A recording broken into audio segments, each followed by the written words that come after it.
everyone. I'm Jen. Welcome to Pucker Up Midlife, where we talk about the good, the bad, and the shit us women go through. And I'm Andrea. This is our space to be sassy, messy, and real about reinvention.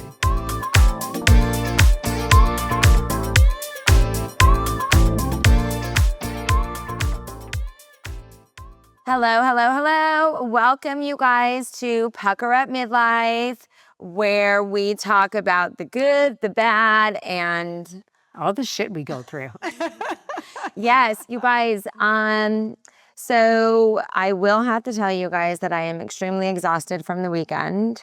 Yeah. It was parents' weekend, and my son Danny is in Boise, and I can tell you what, the third year gets a little bit more fun because my son's a little bit more comfortable with us being there, not the new freshman. And I mean, it went from like going out to bars to riding bulls. Yeah, that's awesome. To be young again. Yeah, to be young again. And we had such a good time. And I know Sienna Sienna's in Barcelona right now. So she's having the time of her life, traveling everywhere, checking everything out. So great experience. So I'm very excited for her. Yeah. And Sierra she's doing great. She's like going into her third year and getting clear what she wants to do. Oh, good. So she's getting her hot Pilates certification in the next couple weeks. Of course. She's smart. Girl. I know. She's awesome. Yeah. It's fun to watch them figure it out. Right. Yeah. You got to let them figure it out. And it's not for everyone. It's not for everyone. It's not. No. And so that's okay. Yeah. You have to be on their own okay. path. We've been there. Yes. So you guys, we have a guest speaker, Aimee Day.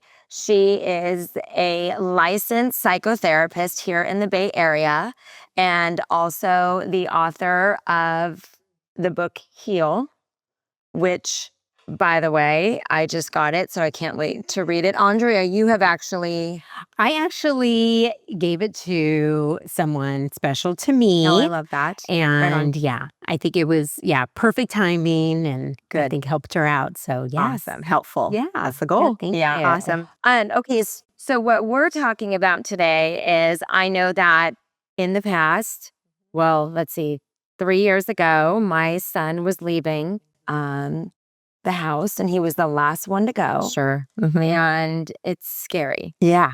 Right. And it was depressing. Yeah. 100%. And I struggled. Andrea, I felt like you did really well, but you're a lot stronger than I am. Andrea's like, okay, go. Yeah.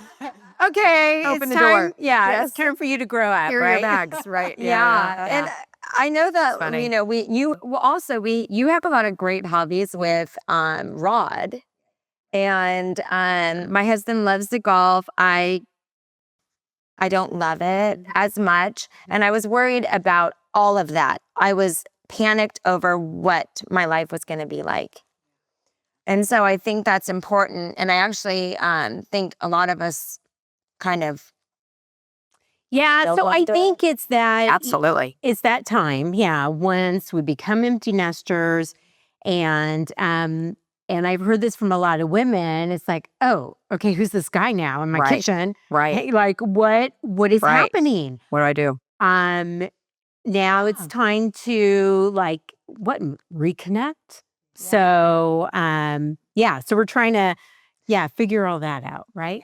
Right. Yeah, I mean, it's true. So, Aimee, we're excited to have you. Yeah, thank you. Excited to be here. Yes, our first guest. Yay. And you're the sweetest. I love it. I'm very honored. Well, so we have some questions for you. Yes, so I love to it. help bring them. Help all the women out there how to figure all this out. For sure. Is it common for couples to hit this stage and suddenly realize, maybe they've lost each other along the way? Absolutely. Yeah, absolutely. I mean, if you think about it, the years that we're raising our kids it's chaos. Let's be honest. Yes. You're trying to figure out whether you're working as a mom or you're stay at home. It's all chaos. And so, and the focus is on the kids. It's very normal that once they get older and they gain independence and then they transition out, to all of a sudden look across from you and go, oh my God, who the hell are you? And to feel, and that can feel really scary and confusing. So to know that that's super normal, but yet it can be really exciting, right? Is that it is a journey of rediscovering each other. Oh, and right? And I really think going back to what were the things that drew you to each other to begin with? It's almost like, you coming together and then you built this lovely family, you forget about the foundational stuff. So I think it's so important to kind of come back to that. Wow, that's a good way of putting it. Yeah, right. It's 100% true. Yeah. And then maybe even tap into the activities that you used to do together in order to help foster and rekindle those feelings, right? Yeah. Yeah, exactly. Yeah, I think Rod and I think one thing that helps us is, well, one, we try to make sure we, find ways to spend time with each other, just him and I.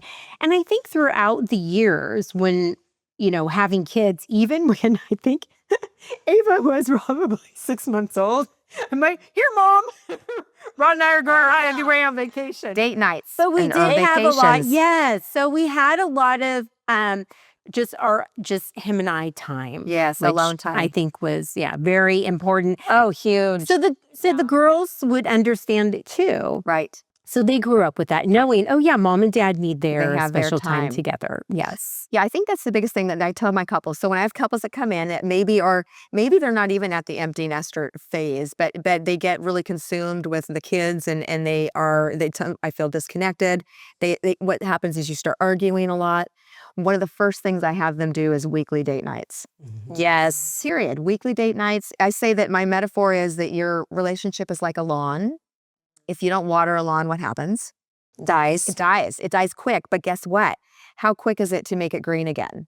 Yeah. Like so quick, right? And it's the same thing, just spending an hour a week with each other, but making it like a ritual, finding activities that you enjoy. I think you were saying that you guys you golf together. Was that what it was? You cycle. Do you guys cycle together? We'll do, yes. Yeah. Yes. Activities that you can bond. I have couples that play cards, right? Yeah. Me and my husband hike. Yes. I mean, trying to find some stuff to you know what I mean? What does that look like that you enjoy activity? Because that's what we did when we first dated. Yeah. We did fun stuff together. You know what I mean? As easy as that. But making sure that you're doing that almost preventatively. But if maybe you didn't do it and now you're total strangers, that's what you do. You start finding things that you enjoy together and do them frequently, you know, at least a few times a week, if not once a week date night. Right. Yeah. No, I do think that that's key. And I think that is exactly where Paul and I are now. We have we love to we have our days that we do, we watch our shows together. We go out and just go out and have dinner. It's just it's so nice. But honestly, we didn't do all that when we had all the kids in our house because we had 5 kids at home and it was hard. Yeah. It's hard. And so you're distracted and it's kind of, especially if you have more than one, oh my God, it's divide and conquer with all of this athletics and the extracurriculars and school and the social. It's nuts. Now we do we go everywhere and, it's fun. And it's relaxing. Yeah. And it's awesome. But it was scary. There's a period where you have to give yourself some grace because it takes a minute. It's a new chapter. It's going to feel uncomfortable, scary, because you kind of don't know, wait, what does this look like? You have to develop a new normal, Yeah. But I think it can be the best chapter. I mean, sorry, kids, it can be the best chapter of your life, kind of, because it's exhausting. I mean, our kids are amazing, but it's exhausting. And now it gets to be about you guys. I'm exhausted. I love you guys, but my goodness, it can be about you and your relationship again. And it can be really exciting if you reframe it, 100%. Yeah. Yeah.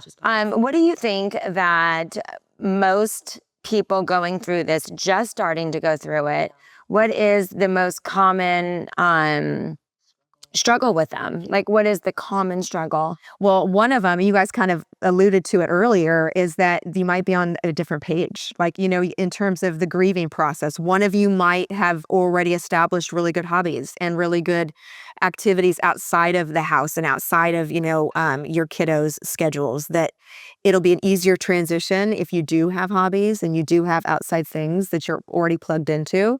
If you're not and you don't really have that, it's going to probably feel a little bit more stark or shocking because all of a sudden your day-to-day drastically changes, right? And so it can be uncomfortable. So I've seen that with couples. Maybe the wife has more hobbies and she's like ready for it. And the husband's like, oh my God, this is horrible and tragic and I need to grieve this. And there could be frustration with each other because you're not on the same page. So I've seen that. And my suggestion is everybody grieves differently. Everybody has different, they're at different stages with getting ready or getting prepared. And so give each other grace, I think. That's the first one that I see a lot with my couples. Yeah, I think that's key. Yeah. And the second one is feeling like, not knowing what to do, right? Like, oh my God, what do we do now? What do we do with our time? This is scary. And there's something wrong with us because we're not so connected and in sync. Yeah. And knowing it's totally normal. And it's just the next phase of your relationship. So Aimee, once you realize there's a distance between the two of you, what's the first steps to reconnect? Yeah. First steps would be, to set up a date night.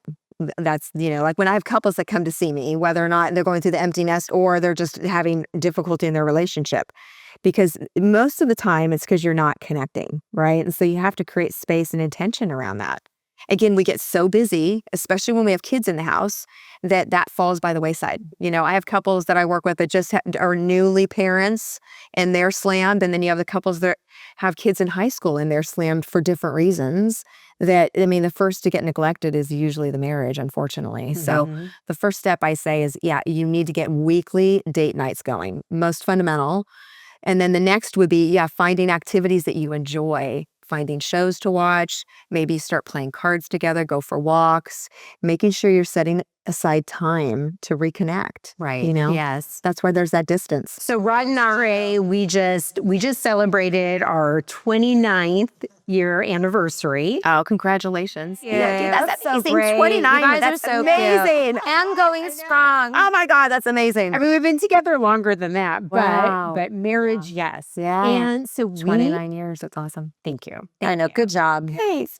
So he planned a little getaway to Carmel, and we went and stayed at, I don't know if you've ever stayed there at or tried it out, the Refuge. Oh, I've heard about it. I've never Wait, gone, do and you my stay girlfriends there? go all the time, and I never Yes. go. I need to go there because I talk too much. You can't talk. So is it like a library? You can't talk. No, it's tell them what it is. Okay. So So the it's a hot Refuge. cold plunge, right? Yeah. Yes. So Yes. Uh-huh. So you go there, and so they have all these rules: no phone, Totally. and then and you have to be silent. Right. So they have the steam room, they have the saunas, Love and then it. it's hot tub, Yeah. warm tub, cold tub, Yes. and cool tub. So they have everything. Don't they Right. have like 12? And they have there's a ton of different holes to go in, places to relax in. Love it. It was so nice. But it's so funny how I'm like, I think we were able to communicate just with our eyes. Yes. Because you guys couldn't talk. Yeah, when That he would was almost be saying, better. Oh, let's go in Yeah. the cold. I'm like, my eyes are really big. Like, oh, do I have to? But it was just, it's so funny. Yeah. Yeah. But it was just such It's a bonding. nice, Yeah. nice little getaway. Right. I love that. See, it's so important. It's funny. Myself and my husband, we went to Italy a couple years ago after all of our kids were out of the house. And the way he tells the story is like we were either going to kill each other or fall in love again, and we fell in love again. It was like a week in Italy. How can you not? But it was such a reminder that, oh my God, that's right. I like you. I forgot. Yeah. Oh my God, you are kind of You're cool. actually kind of cool to hang out with. You just kind of strip it all away. So going on vacations together, doing random little trips, I think really kind of gets you out of your everyday box. Yeah. And again, it reminds you, wait a minute, I married you for a reason. Because we do. We forget. We forgot. Yeah. It's so easy. We do. I forgot that, Aimee. Odd, right? I married you for a reason, right? I married you for a reason. Damn it. It's like you Now gotta go I back know to what that. it is. Right. You're actually kind of Yeah. cool. I actually don't Buddy. need you. Because you do lose that when you have kids. You're so busy with that. You But here's do, what I do for want to sure. ask you. Yeah. Do you feel that women struggle with this more than men? Oh yeah, 100%. It's just the way we're built. I mean, Yeah. and I don't want to say all women over men because every once in a while it's Yeah. different. So nothing's 100%, but for sure. I mean, I think that women connect in a different way. Uh-huh. We carry our children. So I mean, even though men connect, totally, it's just different. Yeah. I think that there's a built-in boundary with a father and a kiddo more so than a mom. Yeah. Because I am such an independent person. I have great boundaries with everybody and everything in my life. Not my daughter. I mean, it's really hard. Like when I see her struggle, I want to get in there and I'm like, oh my God, therapy hat on. Stop doing that. And I pull back, but it's really, you feel it in a visceral way. At least I know I do. Right. It's so hard to let them go. And I actually thought that when my daughter, because she's now 20, but junior year, I was like, oh, this is going to be a breeze. I had so many friends before me that were older that went through it and they really struggled. Yeah. And I thought, I'm so independent. I have all my hobbies and activities, and I think I'll transition just fine. Oh my God. Senior year, I was a mess. Graduation. My daughter was like, oh my God. She couldn't believe how emotional I was. And I'm like, oh my God, it's an end of a chapter. I mean, and I really think you have to honor it and you have to grieve it. And it's okay. By the way, it's okay to be a mess. We are all a mess. Be a mess and embrace it and let yourself cry and let yourself be a baby about it. And I totally leaned into it. It really took me by surprise because I just thought that, not that I was above the emotions, but that I was kind of prepared. You're not prepared until you go through it.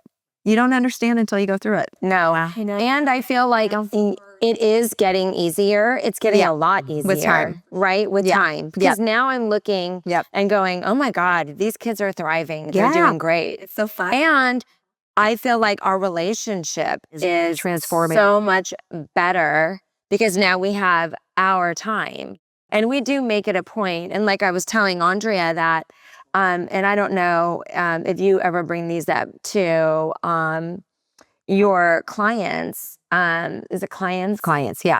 But I always now block off time on my calendar. Not block off time. It doesn't say Paul, but it says, make no plans. No plans on that day. Right. And I try to always keep that so that we have that time together. Yeah. And, I love that. just like kind of have our built-in days. I love that. I think it's important, again, to be intentional. Yeah. Because it's so important. I mean, myself and my husband, we both work a lot.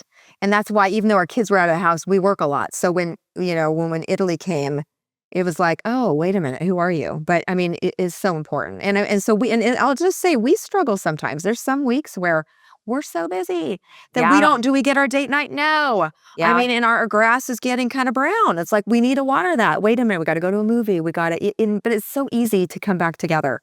So I love that you do that. It's so important. Okay, good. Blocking out that time. Good, Jen. I block off the time. Good girl. I love it. And he does too. And it's great. But I know a lot of people that are just sending off their kids to school. Yes. It is like, it's so hard. It's hard. Yeah. And it really is. I mean, I think it's important to know that marriage has stages, right? There's stages to a marriage. When you fall in love, that's a particular stage. When you first come together, you have the power struggle stage. When you build kids, that's a different stage. And I think later in life, they actually say the stage is more about its commitment and acceptance. And I actually think it's a lot more profound than the earlier stages. I mean, like love is a choice in the later stages. Do you know what I mean? It's intentional. There's so much more awareness and you choose each other in a way that maybe, like when you're first falling in love, I don't know, you don't even feel like you're choosing each other. You're just kind of brought together, you fall in love. At least, I mean, that's the way it looks for a lot of us. Yeah. But in our latter years, it's just different. But it's so much more mature and healthier, I think, Definitely. Yeah, Definitely. and knowing each other in such a deeper way. Right. And you've grown together. Yes. So all these changes, all these things happen along the way that you share, you're sharing all that. Those shared experiences, which just, it's not about the butterflies and all that. It's just, it's deeper, it's stronger, which is pretty awesome. Now it's like, both of us share a steak. Yeah. Yes. Right. Exactly. We share a steak for dinner. We sit and have our dinner together. We go on our walks. We have a show. Yes. It's so funny because that's like our schedule. And then we do our nightly walk. We always we do our walk. Watch our show. Yes. We always have a snack, whether it's Paul gets an Oreo or I get 4 almonds or we have pork chop it I have covered my all over. fruit. Actually, Larry, he's got like his Reese's little peanut butter cups. Oh, funny. Oh my He gosh. gets his those are- chocolate. Do you guys have snacks? No, you're not a snacker. We have been so strict lately. Now that the kids are out of the house, there are no snacks or anything good in Right. our house. Oh, Yes, I I'll do fruit. That's my It's- thing. Like yeah. fruit and vegetables. But then Larry's got his little Reese's peanut butter cup stash. yeah, I know, I know. Mine it's so is cute. a mochi. Like I love the mochis, you know, how funny. I'll have like a mochi and then I'll be like, okay. Or I'll see Paul like getting ready to like go to bed and not bed. We watch TV sometimes in our room and he'll have like, you can see him go in the freezer and get like my snack and then he has his snack and then he's like, he brings a snack to you. So cute. It's like you're taking care of each other. Yeah. It's cute. Yeah. But I do and it's think a that's- ritualistic kind it's of a thing. scary time in life. I went through it and I am is. so glad that the way that you said it is basically, you know, this, you go back to when you first met and why you fell in love. Yeah. Yeah, couples that really struggle, and I'll have couples that come in and they're like maybe on the verge of divorcing and they're like, I don't know if I can find him again. I don't know if we can reconnect. And I'll ask them, what was it that made you first fall in love? Tell me like the beginning stages. I'll literally tell my couples, I will assign this for homework, but I'm like, visualize your first dates. Visualize the first year you were together. Like, what was it? And as they talk about it, it's pretty amazing because all of a sudden they go, oh, that's right. Oh my gosh. And as you visualize it, you rekindle the feelings. Yeah. So they say that it's like a brick in your foundation that you can access. It's there. You just have to remember it. I also think, you guys, that's really important is humor in a relationship. Humor is everything, man. I think that literally, there's studies that show when we're stressed and we're anxious, we're in the lower part of our brain. Yeah. One of the quickest ways to get into your higher brain, which makes it, when you're in your higher brain, you feel good. One of the quickest ways is humor. It's like literally hands down. And as a person that I've done crisis intervention, I work with people that are depressed, anxious. It is one of the go-to strategies that I use all the time. Yeah. Because it helps people, you lighten it and you feel automatically better. And your brain releases like feel-good neurotransmitters even. It's like, you know what I mean? It's like medicine. Yeah. Literally medicine. So yeah, humor is vital. Yeah. Well, Rod's like a kid, so he makes me laugh every day. Oh, that's make me laugh every day. We're laughing at something or at each other. And that's so important. Yeah. They actually say that in studies on intimacy that humor is one of the key characteristics of relationships that last the longest. So like you're hitting on something, Jen. I wonder why You we're do. No making wonder. it 29 years. No wonder. Yeah. Yeah. Laughter. It's true. So good for you. The other struggle that a lot of people midlife our age, right, are going through the no kids home, or if they don't have kids, but also losing. Yeah. As we get older, we're losing parents and we're losing friends and, and all of that. And that's also a struggle with marriages. I mean, from what I understand, because, sometimes they don't get the support they need from their significant other and kind of feel lost. For sure. And Right. how to navigate that. Navigating that, navigating your kids leaving and all, I mean, for both sides, right? I know that has been really hard for, someone that I'm actually really super close with. That just happened. Right. And I'm trying to figure out where she is now in this life without, her family and stuff is hard. Absolutely. Right? Yeah. And especially if it's so funny. I had something like this just happen with one of my couples that I'm working with, and there was a loss. She had lost her dog, and her husband was not able to, in any way, shape, or form, comfort her because it's not his skill set. Which and it was really hard. It was hard on the relationship. And my recommendation was, well, first of all, your spouse can't be everything. They cannot be your confidant. They cannot be your therapist. They can't. I mean, you can't expect everything from them. And that's why it is so important that you have girlfriends or guy friends or whatever that looks like, that you have some type of social network. And as well as, something like that, go to therapy. I lost my dog recently. Oh my God, I went to therapy. I mean, you need a safe place and a container. And my husband is not a grief counselor, as that's not his forte, which is okay. But I think knowing and reaching outside of the marriage for support, I mean, is so important. You know what I mean? It's really the more social support you have, actually, they say the healthier your relationship's going to be. So I think knowing that, not expecting your partner to be everything is realistic. And you're That's not good advice. Yeah, Yeah, That's really good advice. right. Yeah. Yeah, because I think we have a good, strong network of friends. Right, you guys. It helps. Yes, it does help. Yeah. And it sets the expectation. You know what I mean? So again, you're not looking to that person to be everything because you're just not. That's not realistic. Right. Good advice, Aimee. Yes. Sure. I'm so glad we're getting this therapy session, which is so needed. Yes, I love it. So It needed. is. It's so hard. It's hard. I always say it's hard to do life. Life is hard. I mean, it can be challenging. It's Right. exciting and amazing, and there's growth there. But it's really normal to struggle and to not be ashamed of that, and to reach out for help if you need it. And you're not alone. We're all going through it. Sure. So when you thought about being a therapist, right? How long ago did you end up going to school for this, and what brought you here? Well, sure. Actually, yeah. Well, it was funny. My origin story, they call it. My boyfriend, my high school sweetheart, was killed in a car accident when I was 17. And my plan was to marry him. And that was supposed to be I thought my journey, that was going to be what it was going to look like, and maybe teach yoga or something like that. Yeah. And that was not what happened. And after he died, I was lost for a couple years. Yeah. And it was when I think I was 21, I was talking to my mom in the parking lot of Bellamia restaurant in Saratoga, which is so funny, right? Yeah. Random. Yeah. And I was depressed, and I didn't know, I had no direction in my life. And all of a sudden she said something like, maybe you should go back to school to help people. And I went, oh my God. And it was like a light bulb was turned on. Yeah. And before that, I'd done horrible in school. Sorry, parents and kids. And I did. I don't know. Some of us I did. did. I was terrible in high school. Oh my God. They literally graduated me because they felt sorry for me. Because she was a basket case graduate.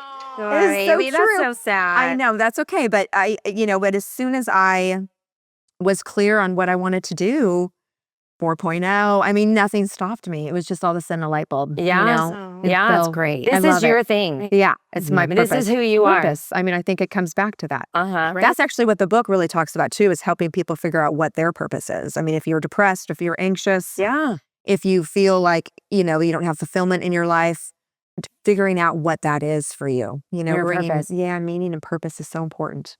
And if you've gone through something hard, I always say there's a reason for it. Maybe you're supposed to help other people. I mean, there's, again, we're here to learn and grow. So there's probably, there's a purpose. There's a purpose to every experience. And especially like, what I went through. Yeah. Yeah. Yeah. Good question. Yes. I know. I was there. Yeah. But I do have to say that I am like so impressed by you. So impressed by you, and so grateful that you are on our show, and because you've come so far, happy and to you're be so, I don't know, just your whole demeanor is so calming. Yes, And I love hearing that. like I Thank you. love where you are in your life, and like the person that you are is so, I don't know how to describe you. You're just gentle, and you listen. And that's one of the reasons why we wanted you on this, is because we want people to know that, you can get through these obstacles. Yeah. And these voids in life of not having kids and stuff, and kind of figure out who you are. And Yeah, Aimee, how can this book help them? Right. Well, yeah, heal. So heal. So it's called Heal. I'll put it up here. An owner's manual, but it's an owner's manual for how to heal emotional wounds and live your truth. I mean, the title says it all. Such a long title. But it is, I mean, the book is like a workbook, right? So it essentially, each chapter there's a topic, and then you get to write in it, and it really hopefully it helps to guide you. It's like, I say, it's therapy in a book. So I mean, there's a couple different components, but it helps to guide you into connecting with yourself, figuring out what are the things you need to be doing daily to be connected to yourself. I talk a little bit about developing daily practices, doing just 3 things every day, something for your mind, body, spirit, that keep you kind of plugged in to to you, right? So it's kind of like a homecoming. It's a book that helps you to come back to yourself.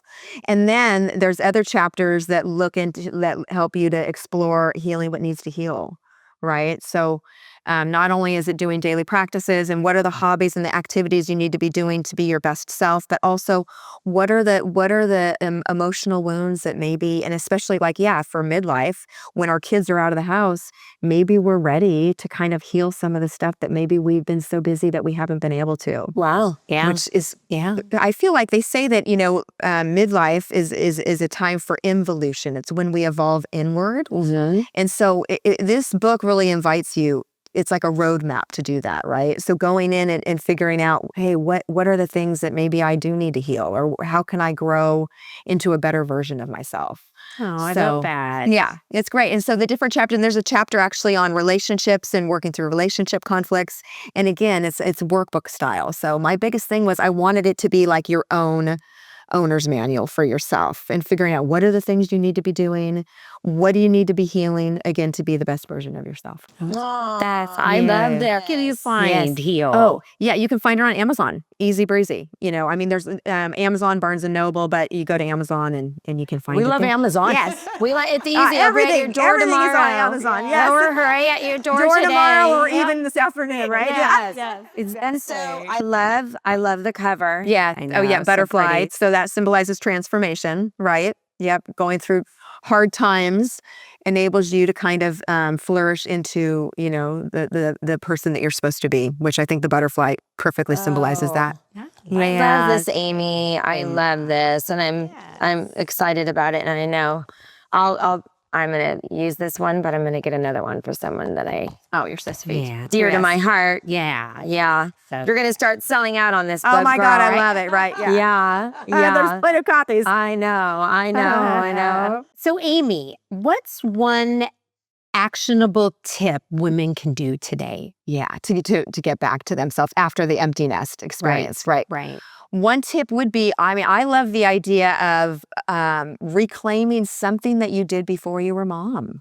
You know what I mean? Like, what was that? Maybe you were a writer, or maybe you loved riding your bike, or maybe you loved, I had one gal, she loved roller skating. She started roller skating again. Oh, cute. Like, I always think that reach back into the archives, because here's the thing. Okay, we were most ourselves when we were kids.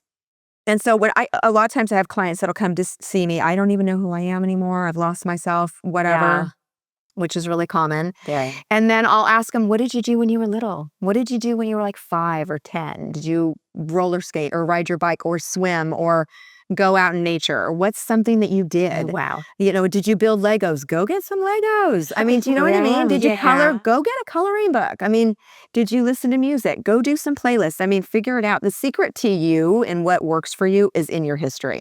So my tip would be, bring something back from your history, from before you were mom, before you were wife. Wow. Yeah. So Advice. Is that when because being a yoga instructor and where you're at, did that bring you there? Is that like what brought you there? For yoga? Uh-huh. Yeah, that's so interesting. Yes, for sure. I danced when I was younger. And that's why I love teaching. I love doing sequencing. It's so fun. Well, there's a couple things. So the yoga taps into the sequencing, which taps into dance for me when I was younger. And I love movement, but especially dance. And then doing playlists, I raved when I was younger. Yeah. Totally dating myself. By the way, The opposite of yoga. now I love it. I'm very balanced. They didn't even call them raves back then. They were underground parties. Oh, yeah. And so I love house music. And so my playlists are filled with it. And it's like creating playlists. It kind of does. It transports me back to then, which is so fun. Oh my gosh. I love it. I swear I just read something about, where did I see it? It's on Instagram. Something about house music helps you live longer. Start listening to house music. I can see it because I love it. And when you listen to it, it does brings me back. Actually, it's so funny. We'll have to start doing it. I know. I texted a girlfriend of mine literally this week. It's so funny that got brought up because a girlfriend that I used to go to house parties with, or raves with back in the day. After doing one of my playlists, I literally said, dude, we have to take our kids to a rave. Yeah, because once they're older, We have to. I mean, just because it just teleported me back there. Yes. The music does that, Yeah. right? As a way of bringing back the memory. Yeah. So thinking that I'm like 25 again. yeah, that's true. It's true. It's true. So the empty nest doesn't have to feel so empty. Thanks, Aimee. Aimee, thank you so much. And for all of you, please follow us at our YouTube channel at Pucker Up Midlife. Follow our Instagram at Pucker Up Midlife. Yes. And check us out on www.puckerupmidlife.com. And thank you guys so much for the support. We really appreciate it. Yes, thank you. Thank you. Bye, guys. Thank See you. you later. Woohoo. So my favorite travel essential is Kadali. It is their Vino Perfect Serum. It is a dark spot brightening serum, and I absolutely am obsessed with this. It's French, and it's sold at Sephora, and I put this on every single day. And I hope it's working. But anyway, you guys give this a try. It's the Kadali, and it's the Vino Perfect Serum. I love it. Yeah, so our girls' essentials.